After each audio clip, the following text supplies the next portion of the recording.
ಒಂದು ಮಂಡಲವನ್ನು ಮಾಡುತ್ತಿದ್ದೇವೆ.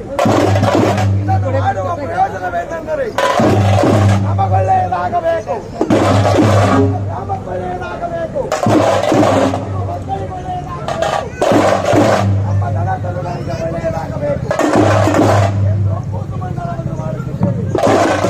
ಅಲ್ಲದೆ ಬಾಲ್ಮನೆಯಿಂದ ನಾವು ಕಚ್ಚಿನವರನ್ನು ಬದುಕಿಸಬಹುದು, ನಾವು ಕಚ್ಚಿದ ವ್ಯಕ್ತಿಯನ್ನು ಬದುಕಿಸಬಹುದು. ಆದರೆ ಅಹಂಕಾರ ತುಂಬಿದ ವ್ಯಕ್ತಿಯನ್ನ ಬದುಕಿಸಲು ಸಾಧ್ಯವಿಲ್ಲ. ಹಣ ಬಂದರೆ ಗುಣವಂತನಾಗಬೇಕು.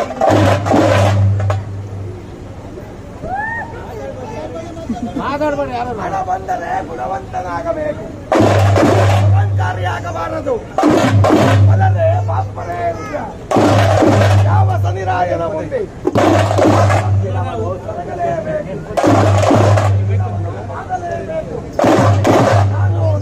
ನಾನು ಎಂದವನು ಮರೆಯಾಗಿ ಹೋಗಬೇಕು.